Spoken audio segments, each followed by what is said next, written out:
para usar na vida profissional.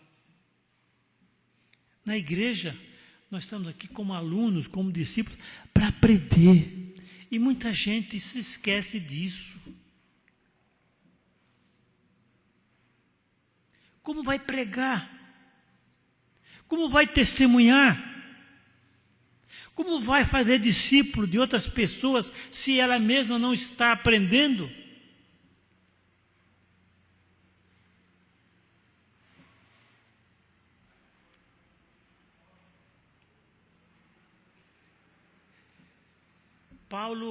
Paulo, ele era alguém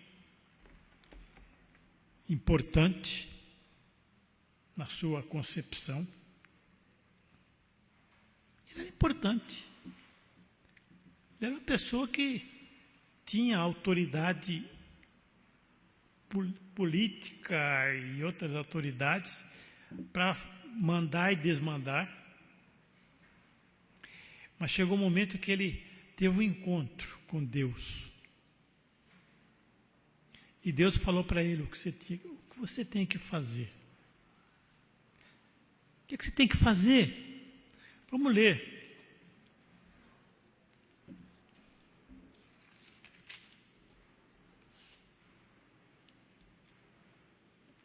Atos 9:15.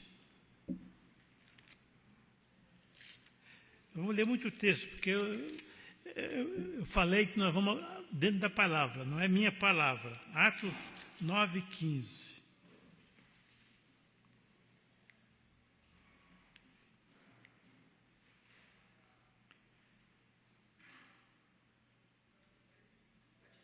Pode ler. Atos 9:15, que diz aí.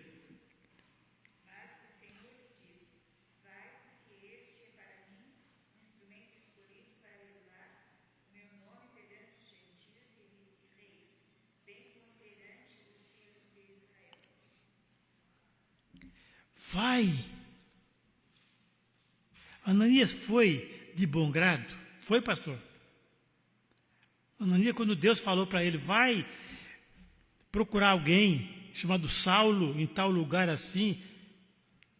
Ah, Senhor, mas esse homem aí é um homem violento, eu vou lá. Vai. Ele é um instrumento escolhido por mim para levar a palavra aos reis e aos gentios.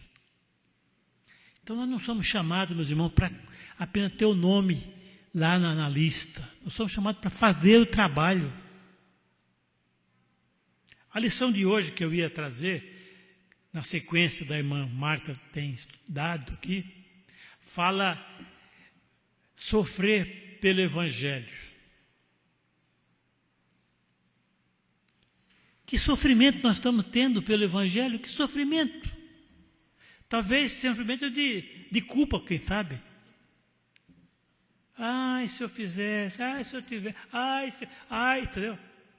Que sofrimento. Paulo sofreu. Vamos ler o texto que, quando ele é separado, e logo em seguida ele é apedrejado e dado como morto. Ele se fingiu de morto para escapar. Isto é sofrer pelo Evangelho.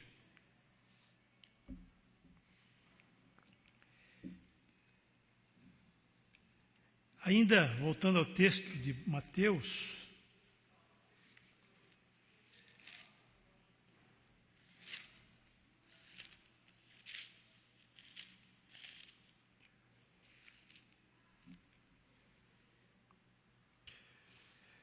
ele fala, fazei discípulos de todas as nações,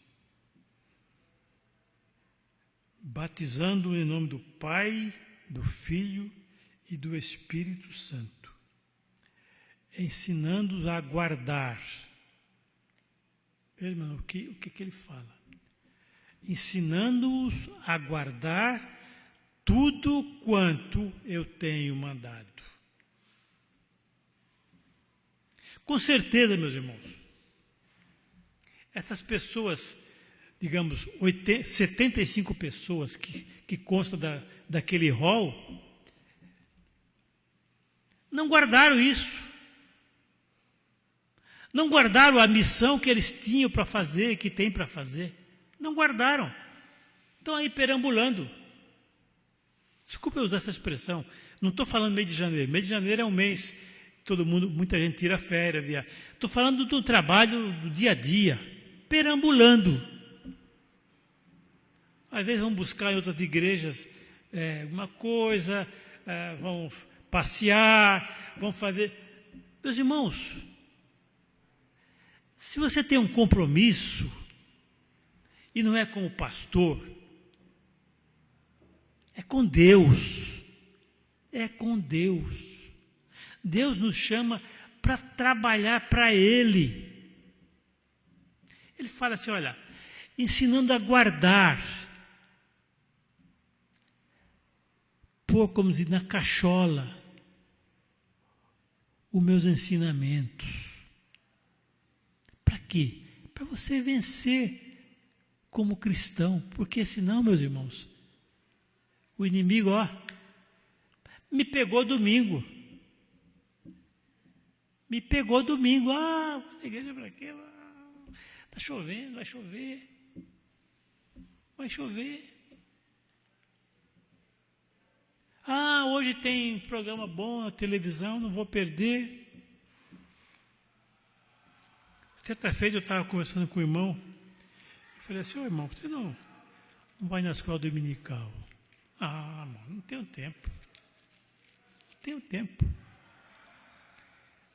Passados alguns dias, conversando com ele, ele falou assim, olha, rapaz, eu fui no domingo, às 11 horas, fui num jogo lá do Juventus. Não falei para ele, mas falei, irmão,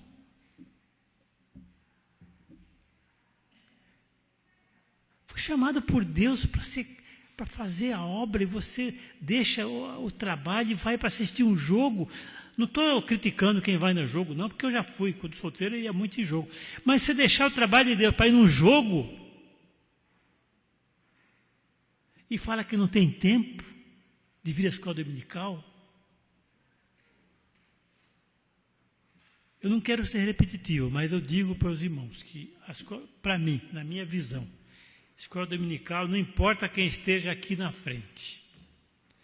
A escola dominical é o maior veículo que a igreja tem para evangelizar. E a igreja não tem outra coisa a fazer não ser evangelizar. As demais coisas são acessórias. Nós vamos ver isso na sequência dos textos que vamos ler. As demais coisas são acessórias.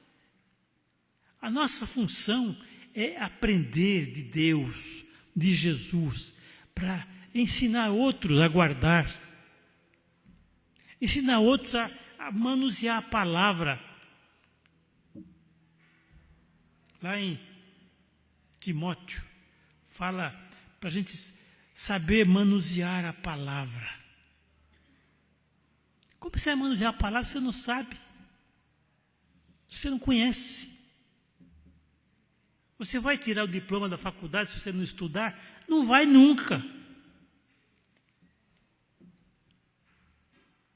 Vai tirar o diploma se você falta, não sei se é assim, mais de 25%. Vai tirar diploma? Não vai ficar repetente. No meu tempo era assim. Eu tinha 25% de tolerância para faltar na escola. Ainda é. Por que na igreja eu falto 80%, 90%? E quero ser discípulo de Jesus. Discípulo aonde?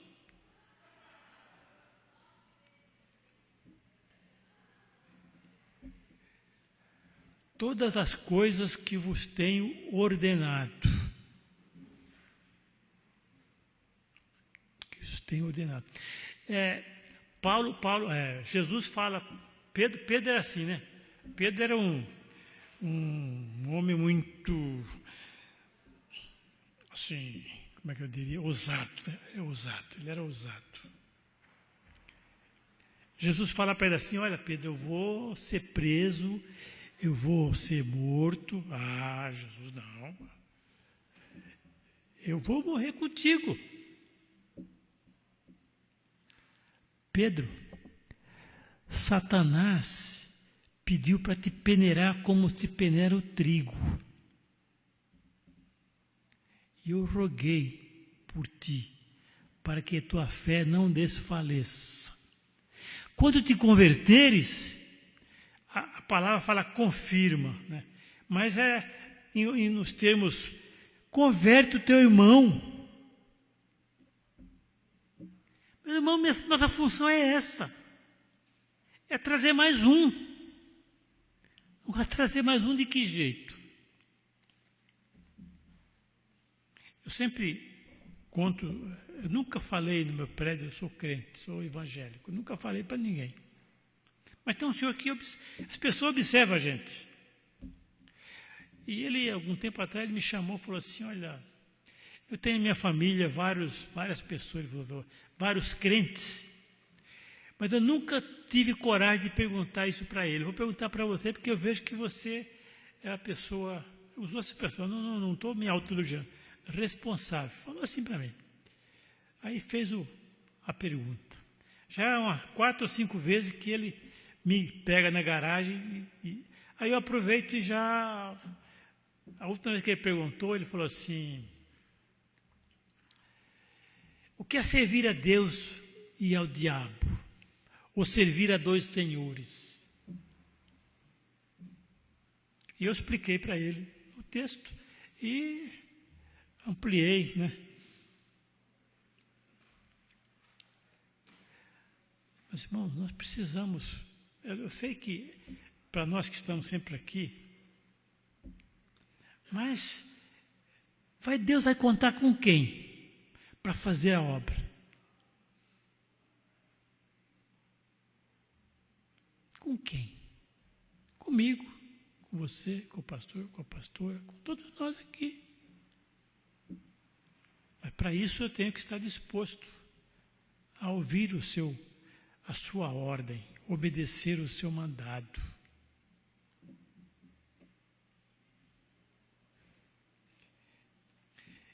Isaías 35, versículo 3,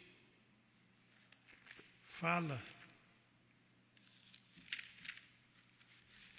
o que nos cabe fazer, muitas vezes, ou sempre.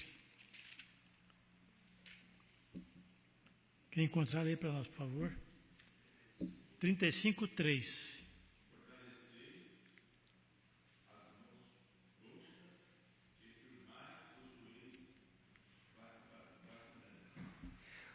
Fortalecei as mãos frouxas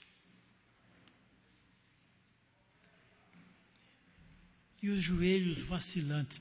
Olha, meu irmão, tem duas partes no nosso corpo, que todo o corpo é fundamental, mas tem 2 coisas que eu vejo no caso da minha cunhada, que está com o joelho operado. Ela depende de todo mundo para se movimentar. Porque ela não pode usar o joelho. Deus nos chama a ser instrumento nas suas mãos para fortalecer as mãos frouxas, as mãos vacilantes, os joelhos estourados. Deus nos chama para isso. Deus nos chama para isso. Para isso no bom sentido.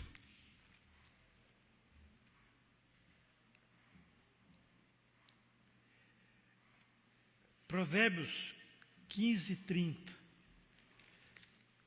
Algo importante quando nós fazemos isso. 15, 30. Pastor, lê para nós, por favor. O olhar de amigo alegra o coração, as boas novas fortalecem até os ossos. O olhar amigo.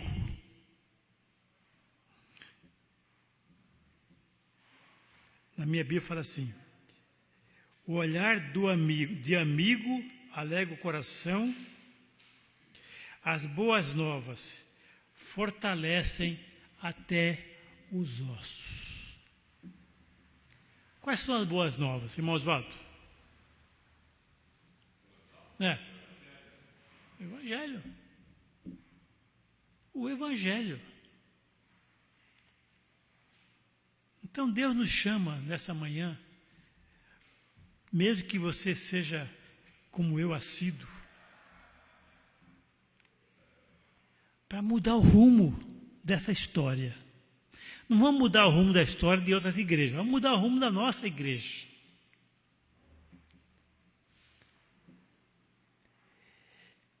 A começar em mim, diz um cântico. Tem assim? A começar em mim? A começar em mim, não é começar no pastor, na irmã aqui, não, é começar em mim. Cada um tem que dizer, a começar em mim.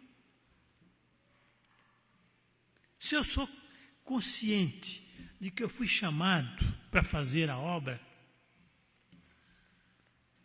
não posso me esquivar.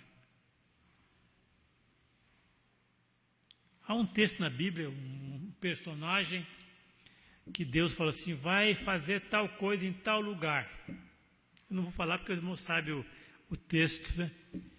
Ele falou, mas lá, aquele povinho lá, olha, eu vou mudar de rumo. Pegou outro caminho. Ele voltou tranquilo? Voltou não. Ele foi tranquilo para o lugar? Não foi não. Diz o texto que ele ficou quantos dias? Quantos dias? Jonas. Quantos dias ele ficou na barriga de um peixe? 3 dias. Você já ficou 3 dias no lugar escuro? Você já ficou? É agradável? Sem comer, é agradável?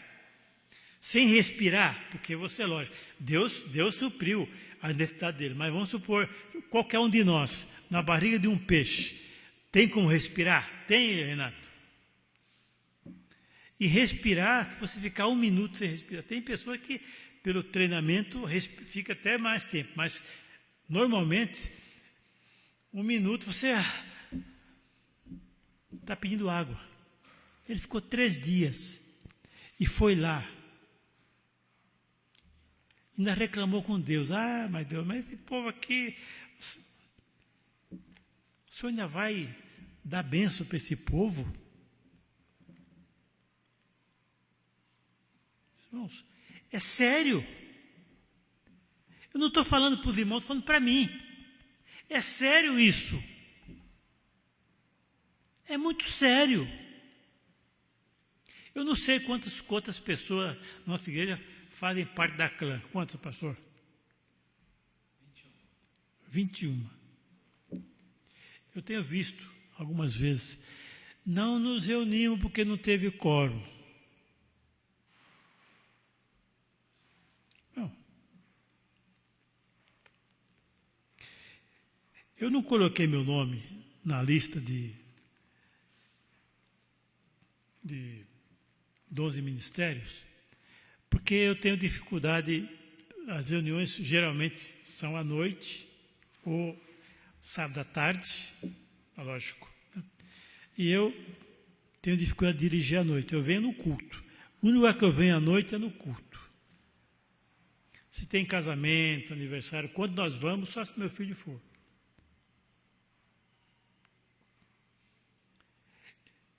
Mas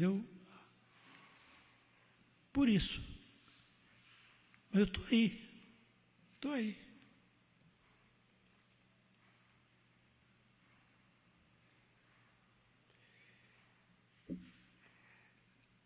Em que situação? Qual é a situação? Ou quais são as qualidades que Deus requer de nós para fazer a obra? Atos, capítulo 6.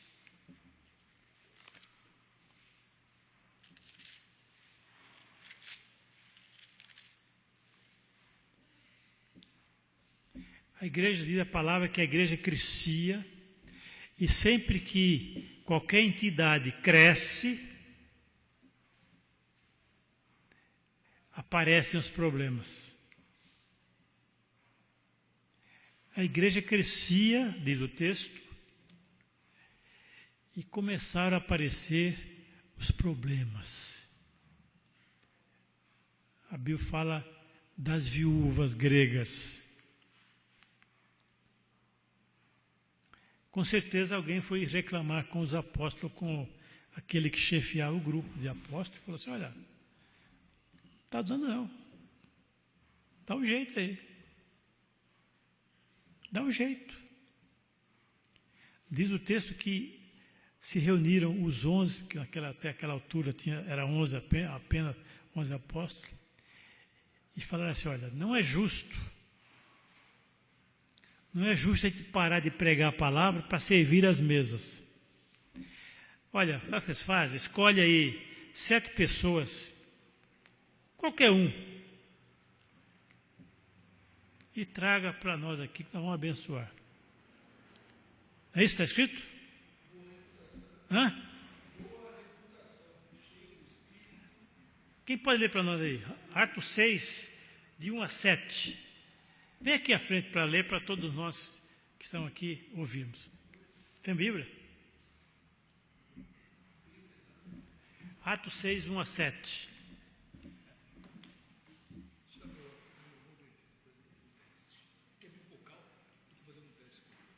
Ora, naqueles dias, multiplicando-se o número dos discípulos, houve murmuração dos helenistas contra os hebreus, porque as viúvas deles estavam sendo esquecidas na distribuição diária.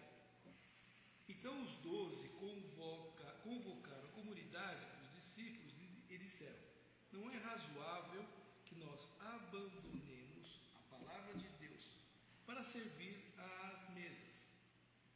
Mas, irmãos, escolhei dentre vós 7 homens de boa reputação, cheios do Espírito e de sabedoria, aos quais encarregaremos desse serviço.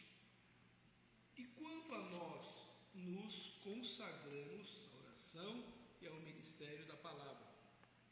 O parecer agradou a toda a comunidade e elegeram Estevão, homem cheio de fé e do Espírito Santo, Felipe, Prócoro, é isso mesmo? Isso.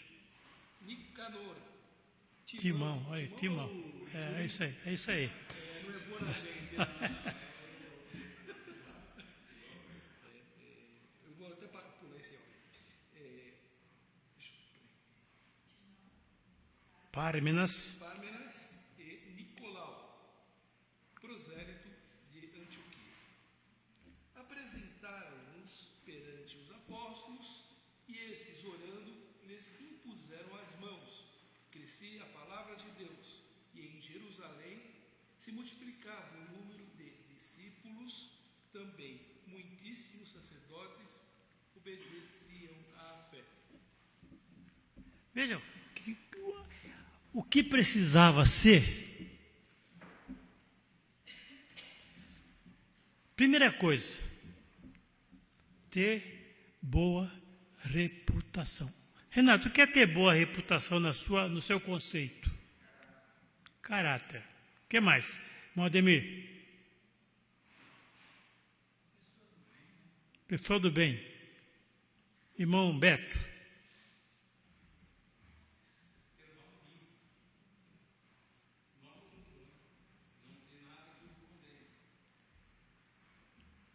Irmão Osvaldo?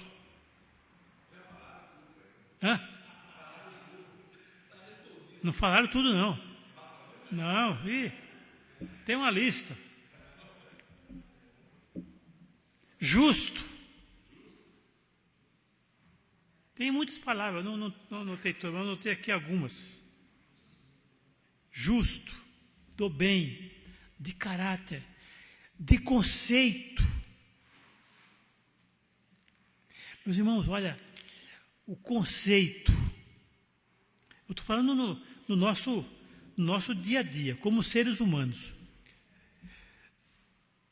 Eu digo para vocês que meu pai era um homem de caráter.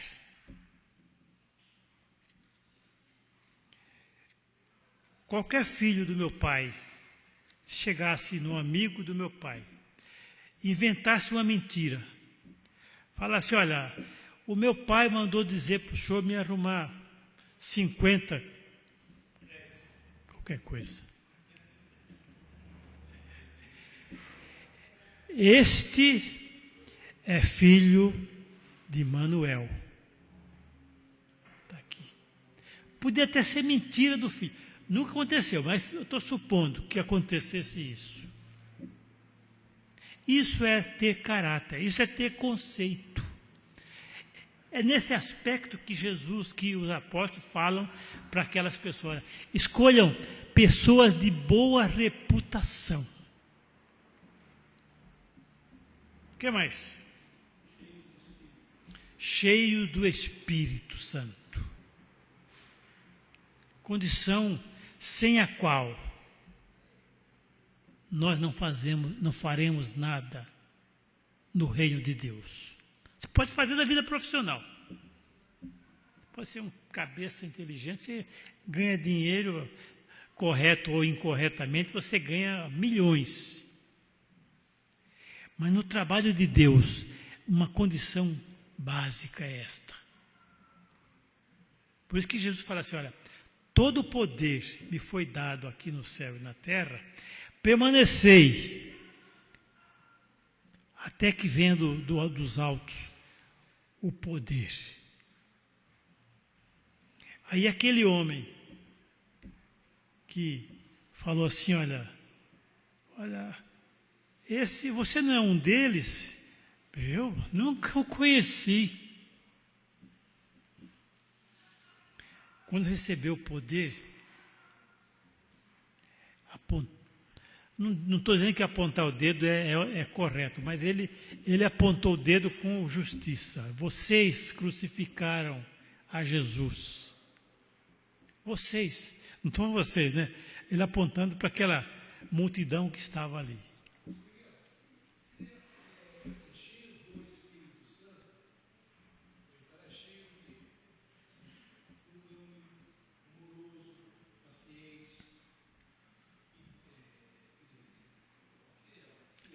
Responsável.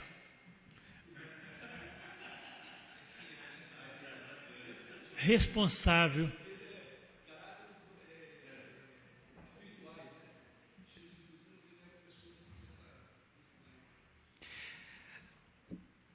Desculpa eu usar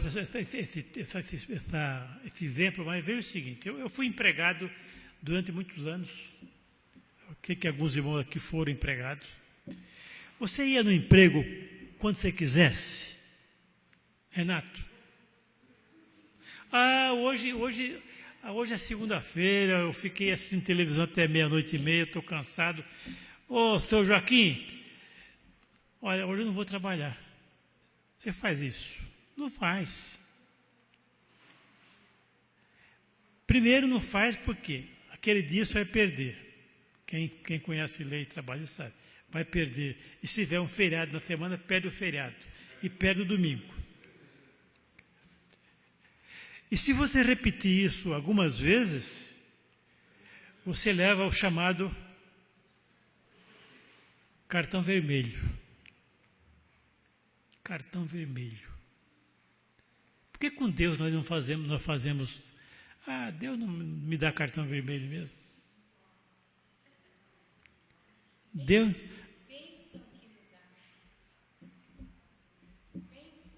Exatamente, mas o pensamento é esse. Esse é o problema. Que as pessoas pensam que Deus não vai dar, que Deus é bonzinho. Eu estou falando isso porque não faz pouco tempo, houve um grupo que estava estudando a Bíblia e falou conosco assim, eu tenho certeza que no final dos tempos, Deus vai dar um jeito.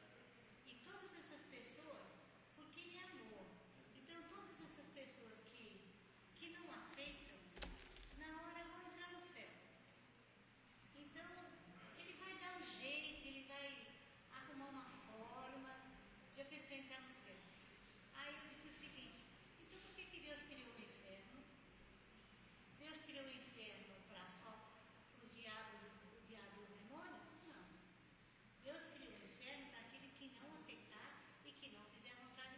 Exatamente. Até o cartão vermelho a expulsão.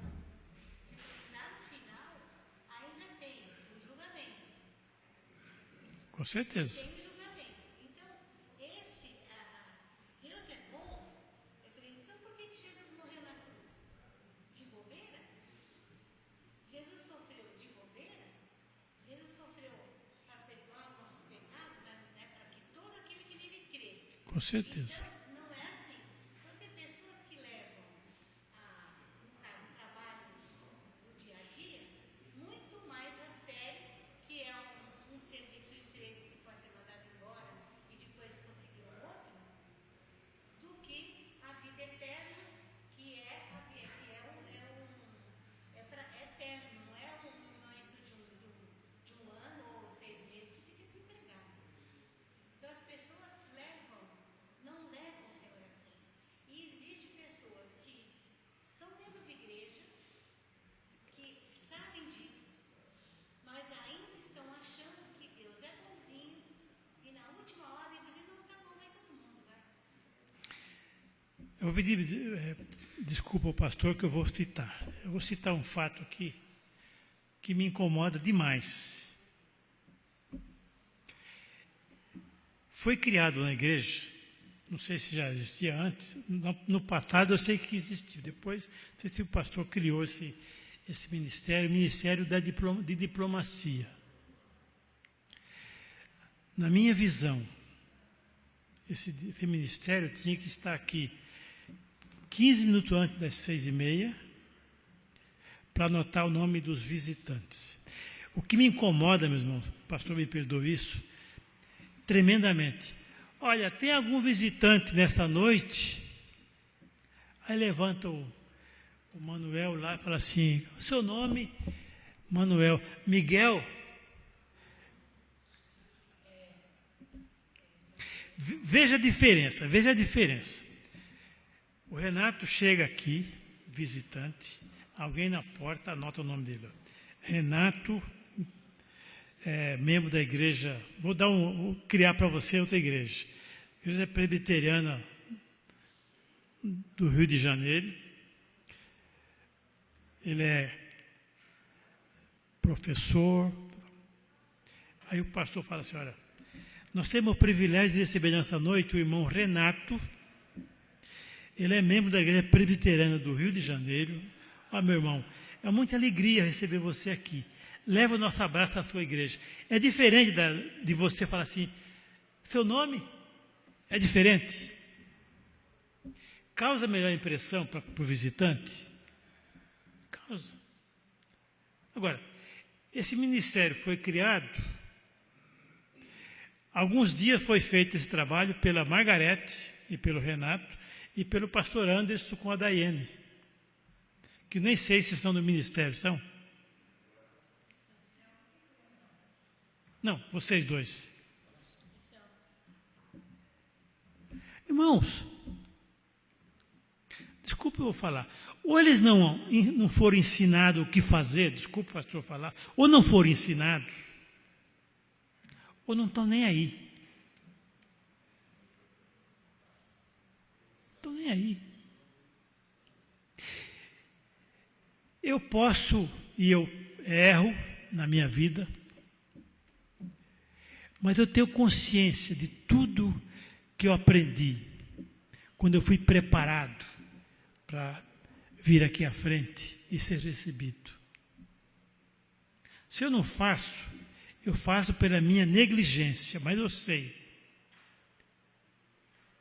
3 coisas são básicas na recepção. Pastor, confirma isso. Que o pastor pergunta, você se compromete a sustentar a igreja com a sua presença? Sim. Você se compromete a sustentar a igreja com as suas orações? Sim. Você se compromete a sustentar a igreja com as suas ofertas? Sim.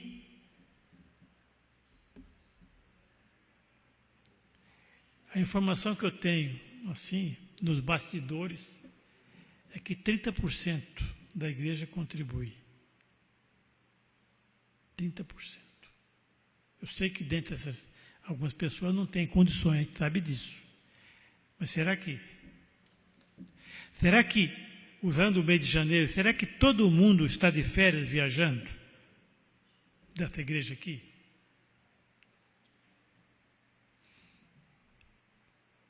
Vou usar a expressão do mundo.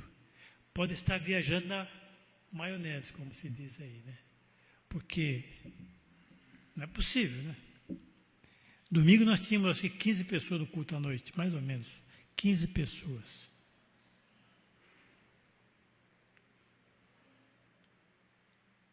Mas não é exortação. É algo que a Bíblia me fala que eu tenho que fazer.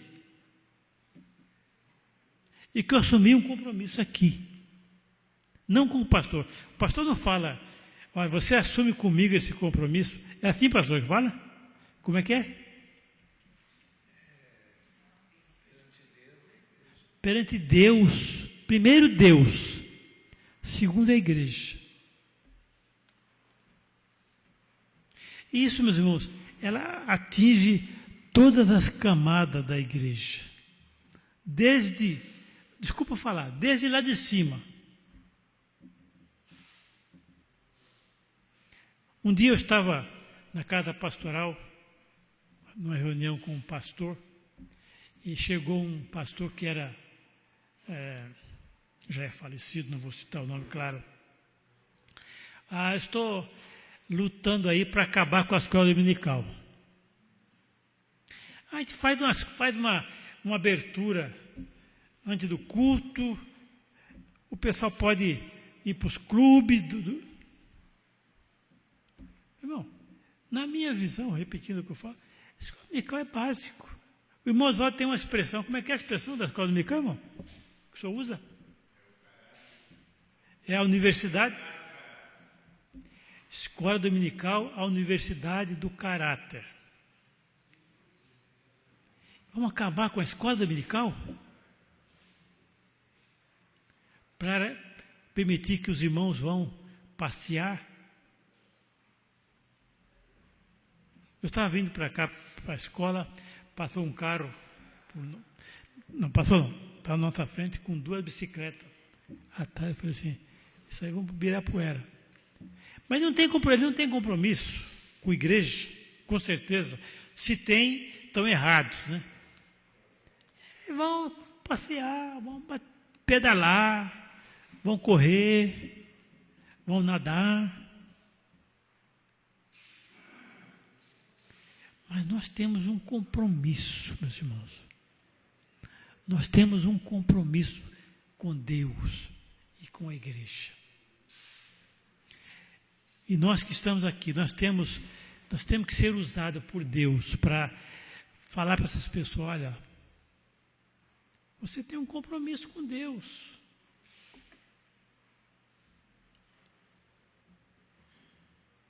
Não importa quem está aqui à frente, se fala bem, se não fala bem, se ensina bem, se não ensina bem, não importa.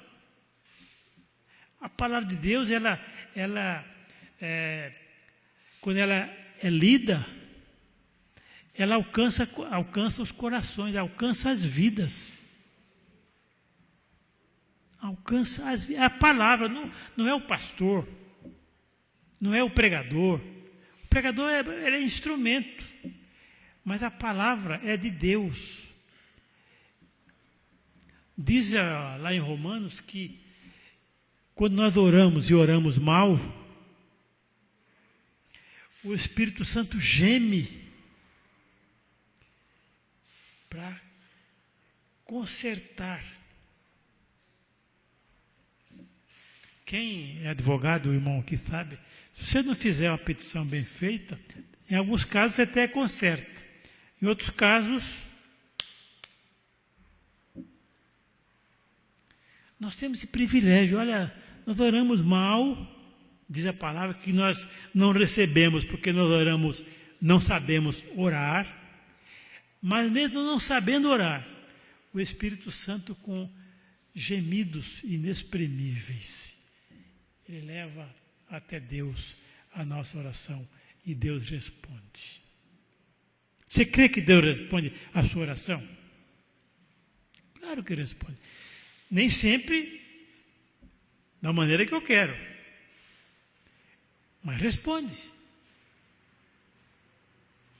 Deus não fala assim, olha, Pereirinha, você fez o pedido aqui, mas hoje eu estou, minha agenda está lotada.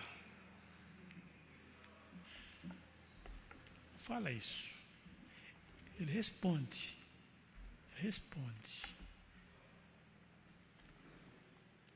Então, quando os apóstolos falaram para aquelas pessoas, olha, escolham 7 pessoas de boa reputação, cheios do Espírito Santo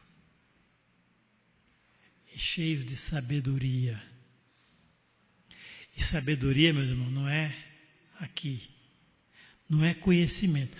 Pode até ser, mas basicamente não é. Sabedoria é quando você sabe usar a palavra de Deus,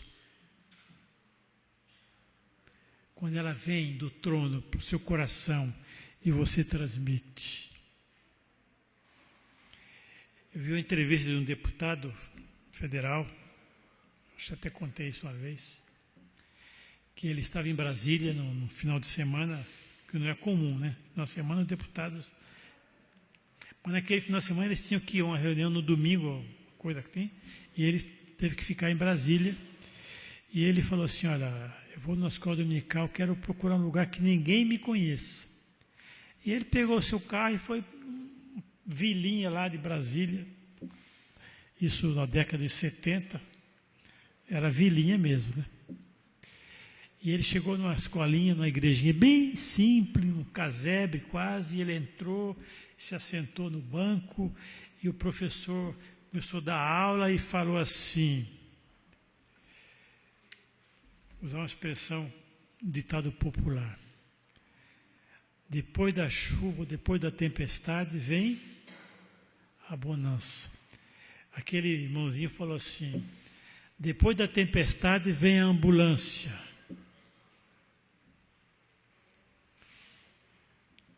Aquela palavra mal colocada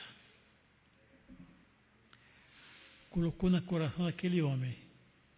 Olha, para que serve a ambulância? Para que serve a ambulância? Para fazer barulho na rua? Para socorrer. Para socorrer. Deus mudou a expressão inadequada para que ele entendesse que ele precisava de socorro de Deus. Isso é a palavra de Deus, meus irmãos. A palavra de Deus.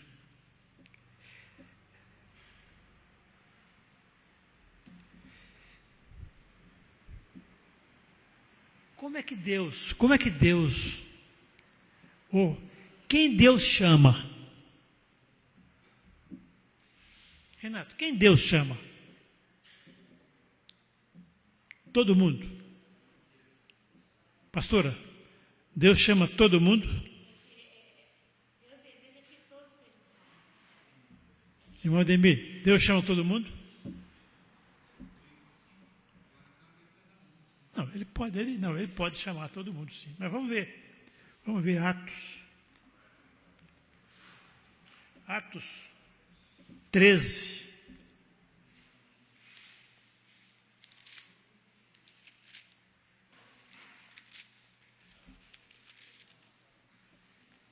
Atos 13, de 1 a 3.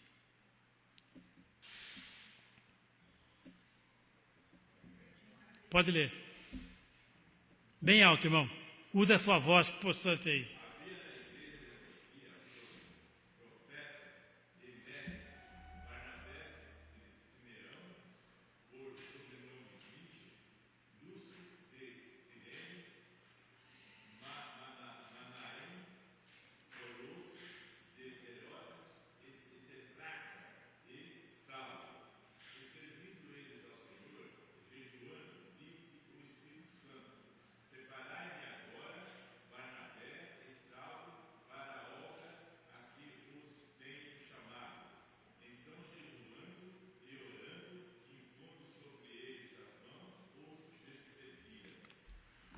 Olha como é que Deus chamou esses dois. Falou assim, olha, tem dois lá que não estão fazendo nada.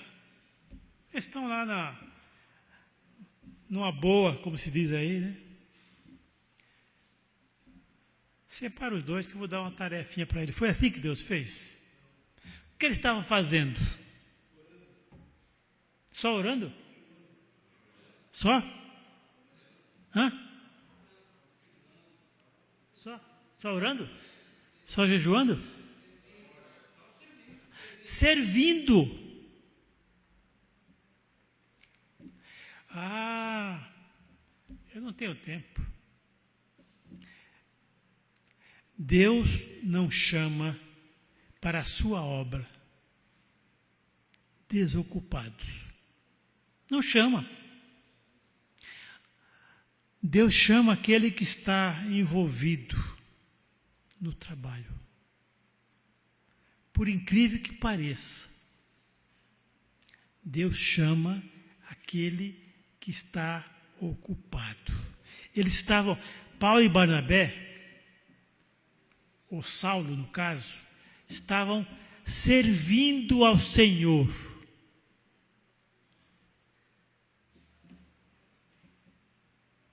A gente pensa que Paulo foi, vou falar um negócio, depois o pastor pode me corrigir.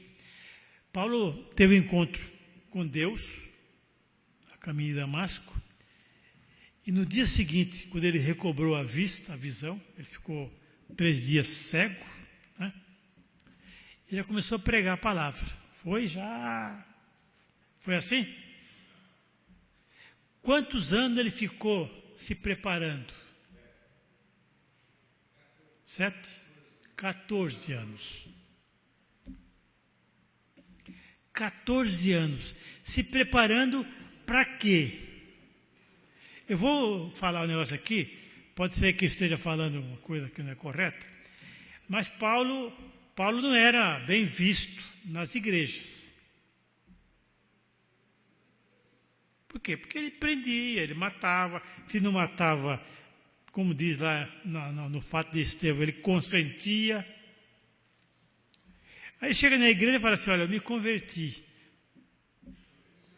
me converti, você pastor.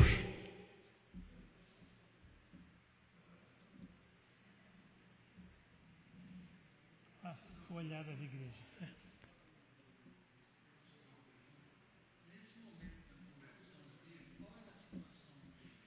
A situação? Ele ia a caminho de Damasco prender cristãos. Não. Quando ele foi chamado aqui, ele estava servindo. A Bíblia diz que depois de 14 anos, na conversão ele estava servindo a um Deus que ele achava que era verdadeiro. Como eu cheguei a um momento na minha vida que eu achava que apedrejar a igreja evangélica era vontade de Deus. Eu fiz isso. Quando moleque.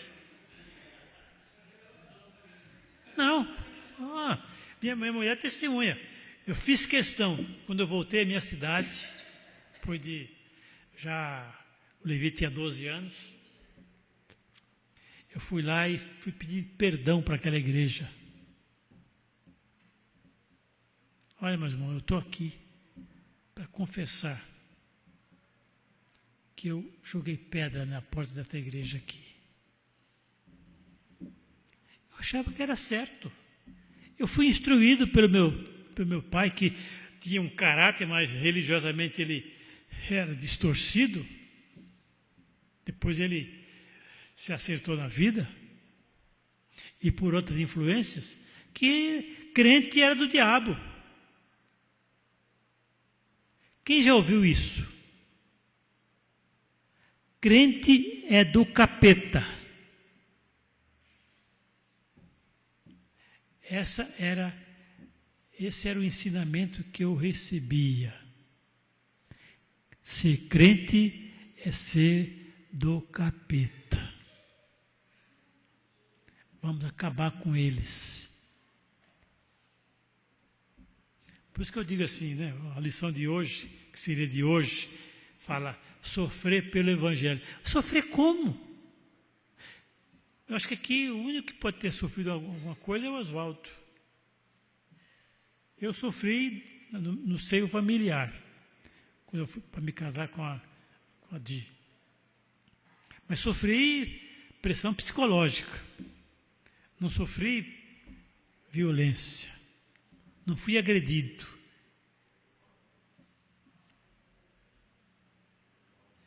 Meu pai chegou a escrever uma carta para mim dizendo assim, olha, para ser homem tem que ser católico. Para ser homem.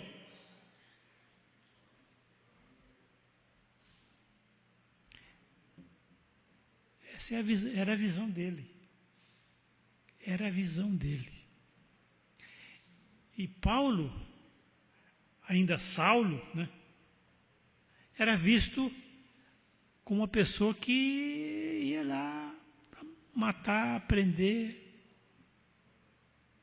Aí Deus fala assim, olha, eles estão servindo, orando e jejuando. Separa Paulo e Barnabé. Por que Barnabé? Pastor, por que foi escolhido Barnabé e não... tem aqui uma relação, e não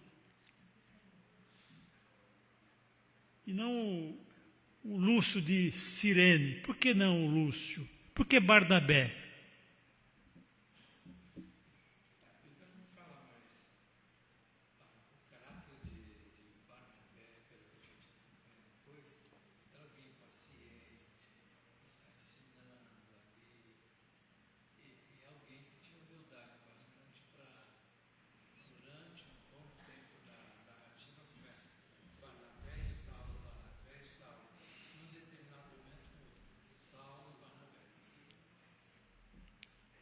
Barnabé, eu li isso aí num comentário, Barnabé foi escolhido por Deus, como o pastor falou, ele era uma pessoa equilibrada.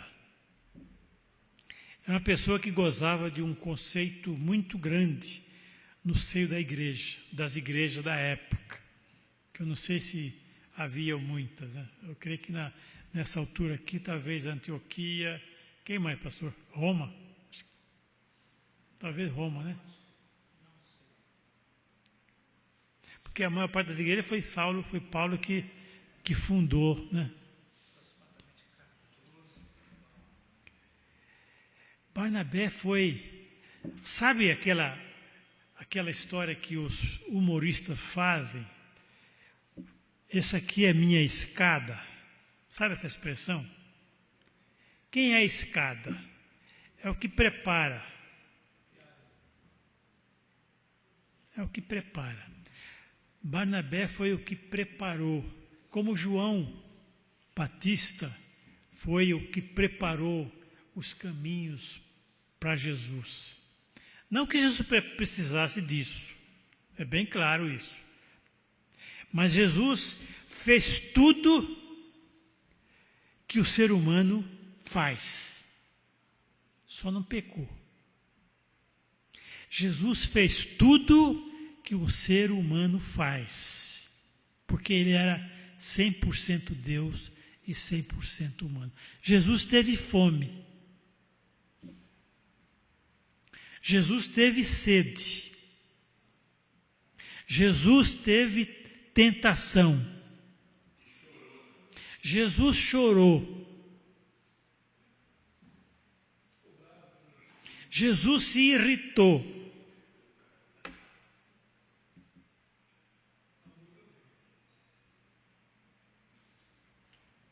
Fez tudo que nós, como pessoas, fazemos ou podemos fazer. A única coisa que ele não fez foi pecar. Então ele trilhou o caminho, ele foi batizado nas águas. Aqui nas águas não quer dizer, não estou usando o método, né? Foi batizado nas águas. Talvez naquele tempo não tinha batistério, né, pastor? Tinha um rio. Tinha um rio. Foi batizado no rio. Ele foi se preparar para fazer a missão. Ele precisava disso? Claro que não. Ele era filho de Deus. Mas ele tinha que mostrar que a sua força, o seu poder, não era dele, era do Pai. Ele precisava. Ele se separava, via de regra, dos discípulos para orar.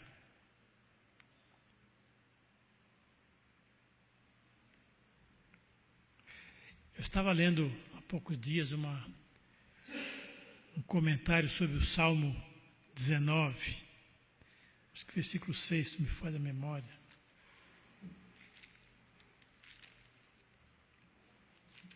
Até o pastor falou na lição de domingo retrasado, ele falou sobre esse salmo aqui.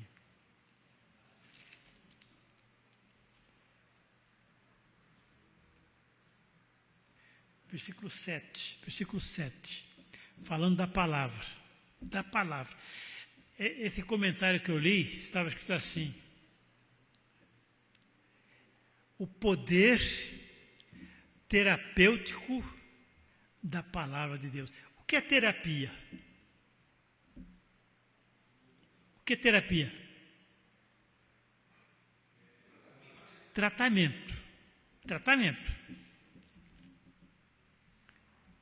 Então, o comentarista fala assim: o poder terapêutico da palavra de Deus. O que a palavra de Deus faz na nossa vida? Olha aqui, olha aqui, ó. 7. A lei do Senhor, né? A lei do Senhor, que é a palavra, é perfeita. E faz o quê? Restaura a alma. A gente usa assim: eu estou com dor no coração. Ou meu coração está alegre. O coração não se alegra, irmão. Nós somos formados corpo, mente, ou alma, ou mente e espírito.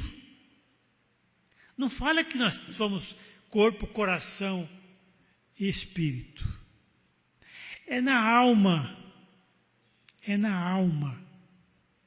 que nós desenvolvemos as coisas boas e as coisas ruins. Quando nós desenvolvemos as coisas boas, não precisa de restauração. Mas quando nós fazemos as coisas ruins, se nós atentarmos para a palavra, ela vai nos restaurar.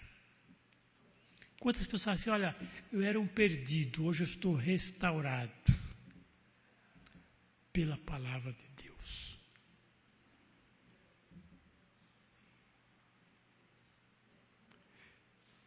O testemunho do Senhor é fiel. Deus nunca promete, viu, Neto, para você alguma coisa e Ele fala assim: olha, aquilo que eu te falei, passa a borracha.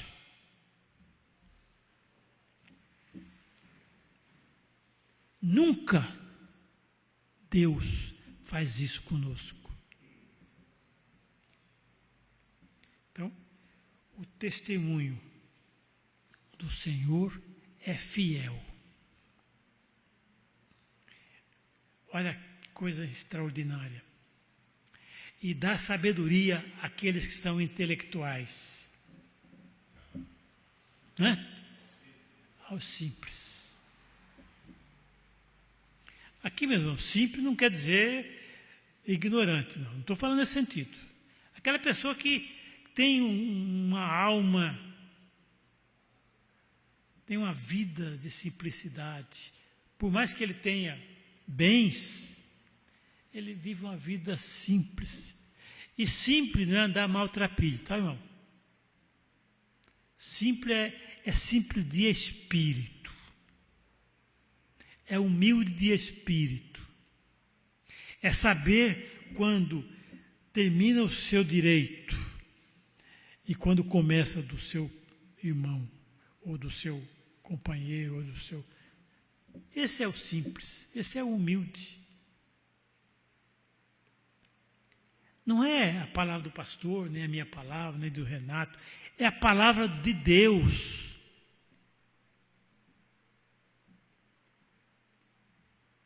É a palavra de Deus.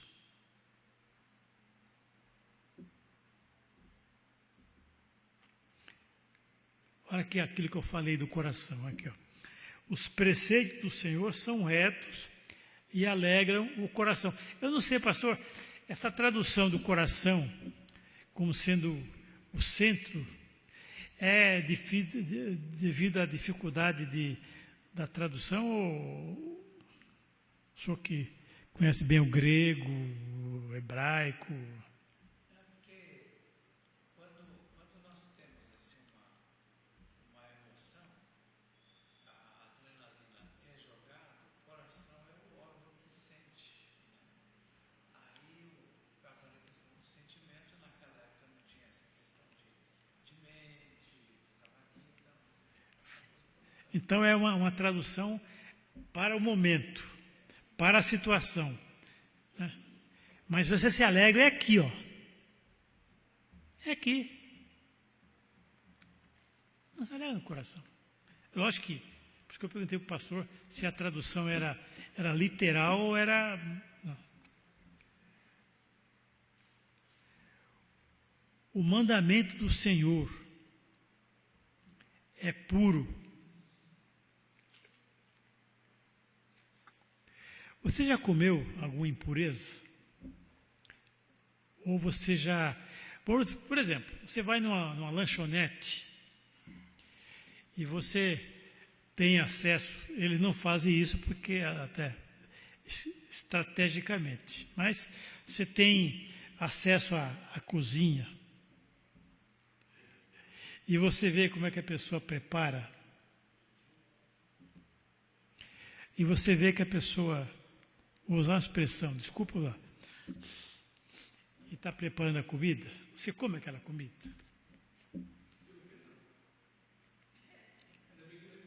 Eu tive essa experiência há uns 2 meses atrás. Eu fui fazer um exame e eu tinha que ficar, acho que 8 horas ou 10 horas em jejum. Isso eu comecei, eu nem tomei café. Isso era mais ou menos 12:30, 1h, eu saí do hospital. Primeiro lanchonete que eu encontrei, eu estava morrendo de fome, vou comer um lanche aqui. Aí eu vi no cardápio, filé mignon. Não, filé com fritas. Falei, pô, filé com fritas é uma coisa que você pode comer em qualquer lugar. Qualquer lugar em termos. Né? Porque vai para o fogo, alguma impureza, o fogo queima, tanto a carne como a batata. Aí eu fiquei ali na minha, né? Daqui a pouquinho a mocinha traz um prato encharcado. Encharcado, aquele filé, rindo para mim. A batata encharcada. Eu falei para ela assim, isso aqui que é o filé grelhado, o filé de vocês? É isso aí.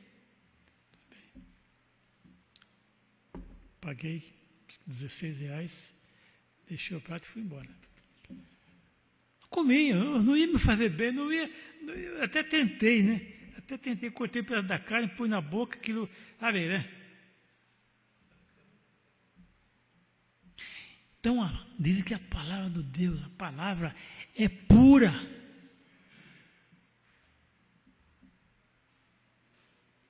E ela ilumina os olhos. Quem tem dificuldade de visão, tem noção do que seja não ter visão perfeita. Só quem tem essa dificuldade sabe e valoriza não ter uma visão perfeita. Eu tive um derrame na vista direita e eu perdi 90%. Então eu tenho dificuldade de distância na minha direita. Essa semana eu fui ao dentista e onde para os carros no consultório dele cabe 2 carros, mas você tem que colocar o carro retinho. O rapaz parou um carro, usou a expressão.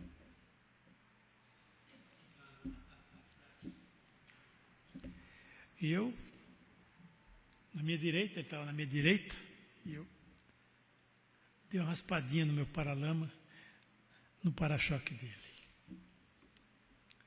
Aí ele falou assim, está vendo? O senhor riscou meu para-choque. Eu falei, tudo bem. Está aqui meu telefone. Eu falei assim, mas está aqui, ó. Acho que nem riscou. Pelo que eu vi, foi a tinta do meu carro que ficou lá. Meu carro é prata, ficou aquela tinta meia prateada no para-choque dele, na ponta do para-choque. Nem foi na ponta do para-choque. Mas eu tenho que pintar o para-choque. Foi até aqui meu telefone. Vê quanto é. E liga para mim. Você ligou? Até agora não ligou. Por quê? Pela dificuldade, né? Tá certo que a dificuldade se tornou maior porque era uma rua de movimento, eu não podia dar marcha ré para poder entrar direto. Eu tentei entrar com o carro e pegou na ponta do paralama.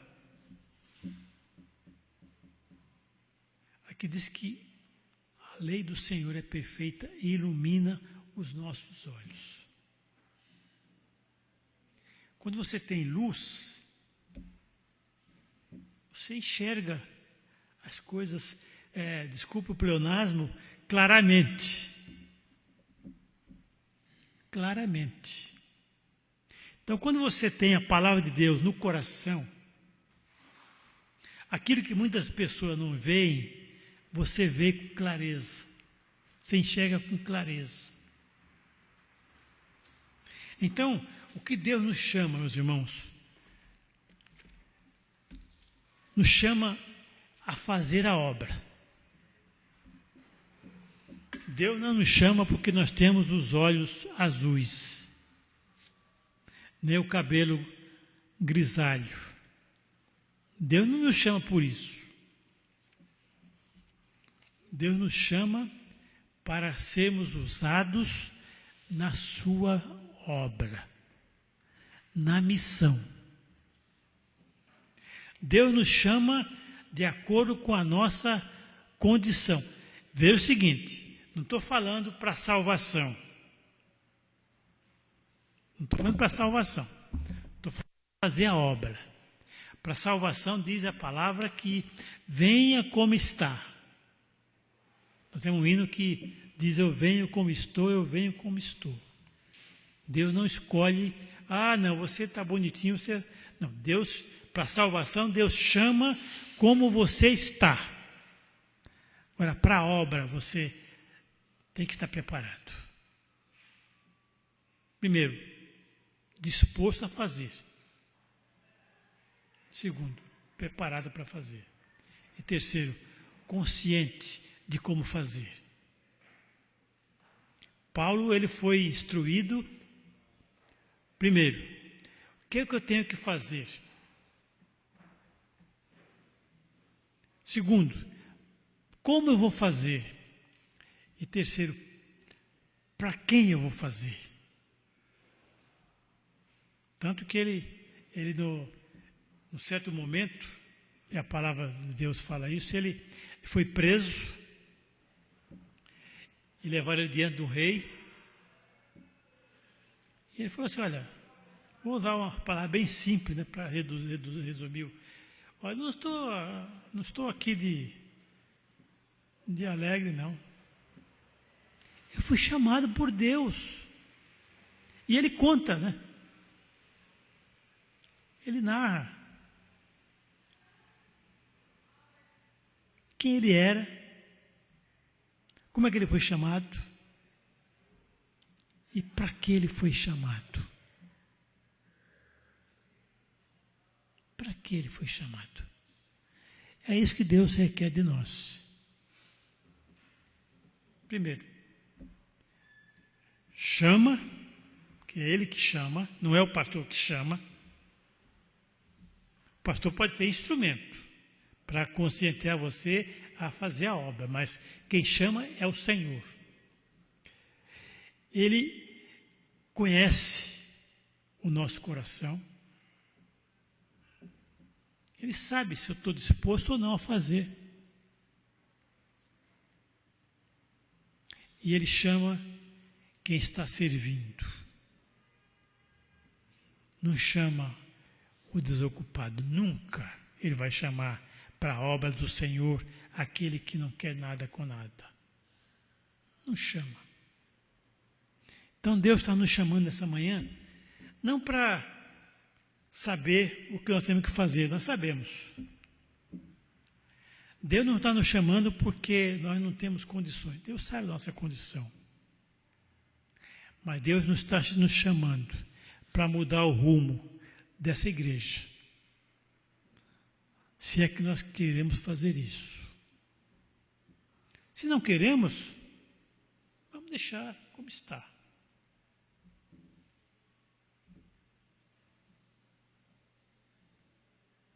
$20 trabalhando, 80% perambulando. Perambulando por aí. Buscando sabedoria, buscando entendimento, buscando prazer, buscando uma porção de coisas que nada tem a ver com a palavra. Não é comigo, não é com o pastor, é com a palavra de Deus. Deus nos chama para isso, para fazer. Cabe a mim e a você aceitar o desafio. Cabe a mim e a você. Não, eu não quero. Eu não quero no culto hoje. Ah, tem uma nuvem escura lá.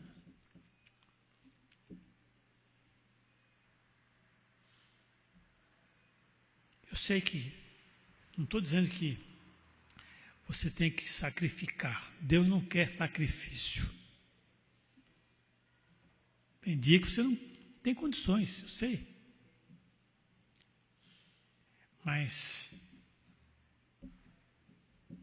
é aqui em Jerusalém. Nós temos que estar reunidos para receber dele. Não de mim, não do pastor, não da Marta, de ninguém. Receber aquilo que Ele quer que nós façamos.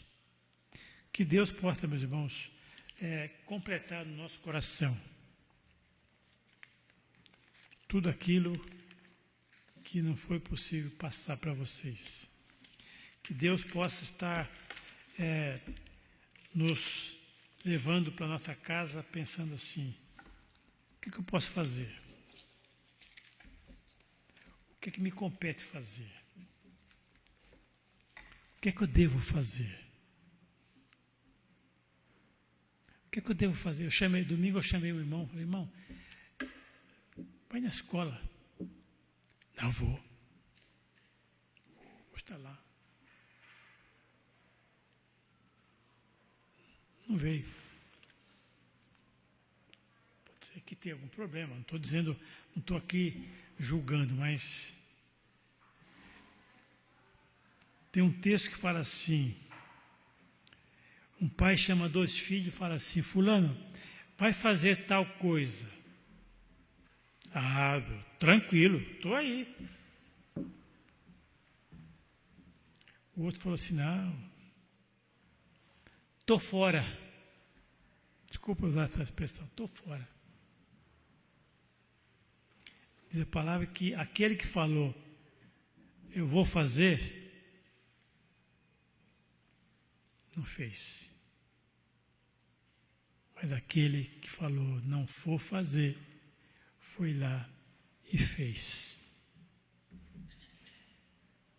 Deus não quer que você fale assim: não vou fazer. Não quer isso. Ele quer que você fale assim: eu vou fazer, mas eu vou fazer mesmo.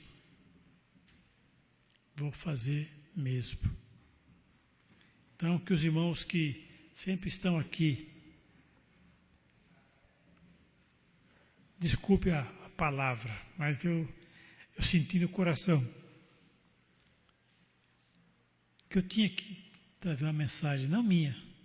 É lógico que eu li, que eu estudei, que eu pesquisei.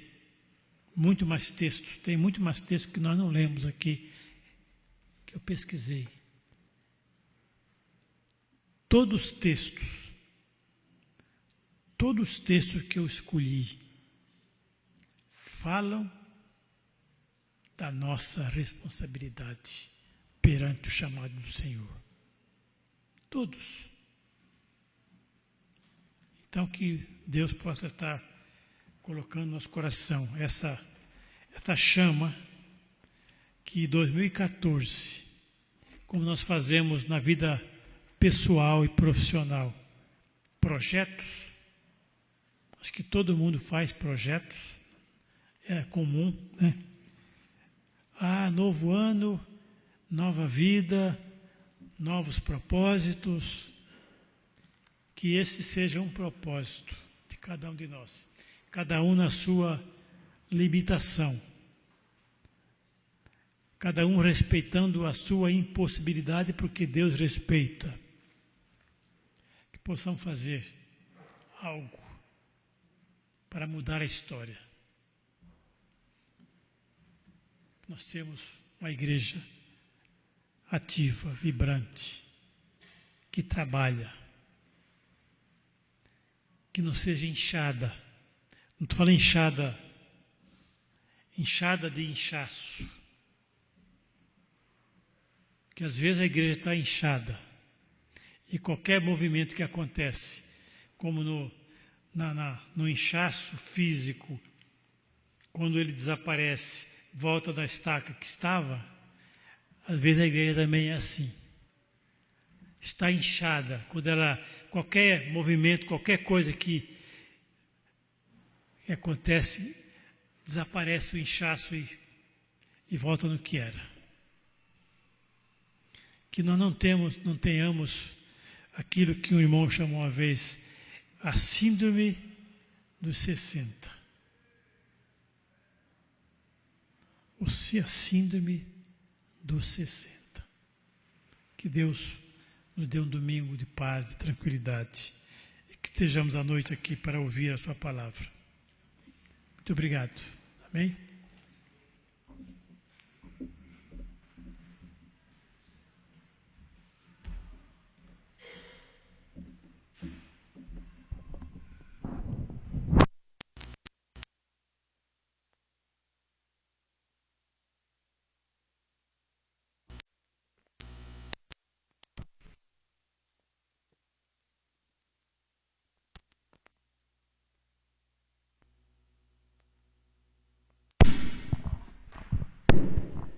Funcionou.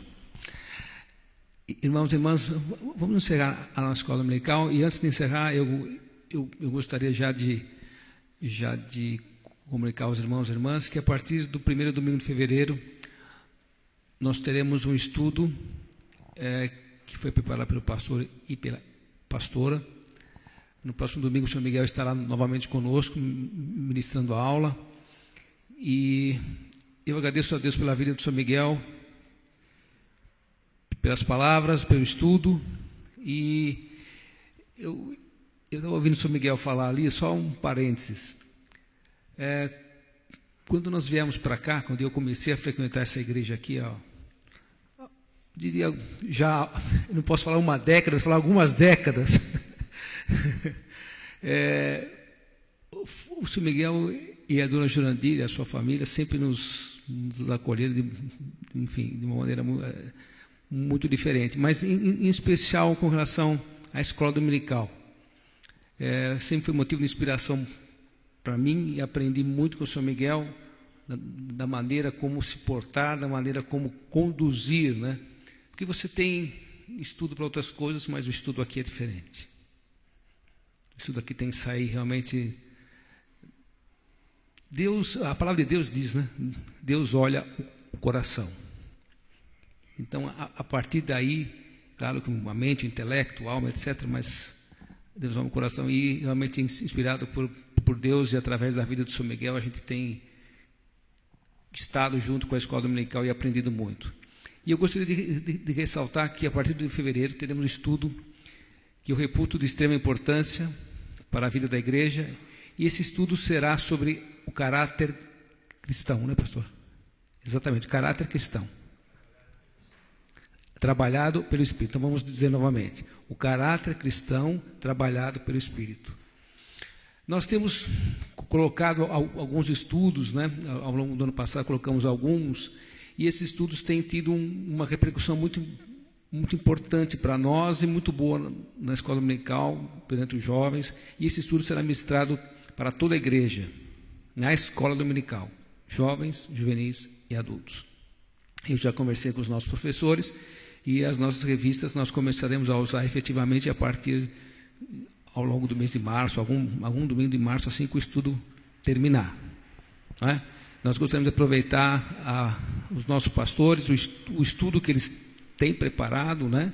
E a experiência deles com relação a esse tema, para que nós possamos aprender um pouco mais sobre a palavra de Deus, especificamente nesse item. Então, nós vamos começar a divulgar isso, mas a partir de fevereiro, no primeiro domingo, nós estaremos já iniciando esse estudo com os nossos pastores. E nós estamos retomando na escola dominical, né? Agora estamos, aos poucos, estamos retomando das férias merecidas, claro, todos nós merecemos descansar, isso é muito importante que se diga, para que nós possamos realmente renovar nossas forças, para que possamos ter um ano dirigido por Deus acima de tudo, mas possamos estar dispostos a responder algumas perguntas que o Sr. Miguel fez. Mas a principal delas talvez seja: a quem nós queremos servir? Que cada um possa estar refletindo na sua vida sobre isso. A quem nós queremos servir?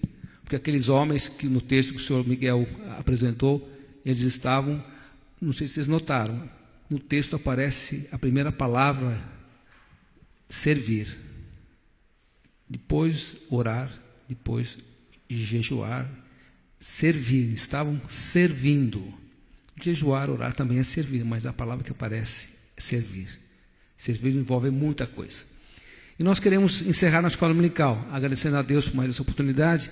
E eu pediria ao nosso pastor que estivesse conosco aqui à frente, se tiver algum aviso a trazer à igreja, mas encerrar como uma oração, para que nós possamos agradecer a Deus por mais esta oportunidade, pela vida dos professores, pela vida de cada irmão, de cada irmã, de cada jovem, cada juvenil, de cada um de nós que adentrou esse templo nesta manhã. E possamos estar agradecendo a Deus por esta oportunidade.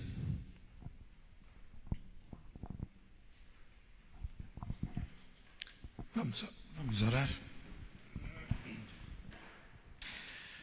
Nosso Deus, nosso Pai de amor, nosso Pai querido, nós te adoramos porque Tu és Deus, Tu és Pai, Tu és o verdadeiro e único Senhor das nossas vidas. Tu és santo, Tu és o santo Senhor.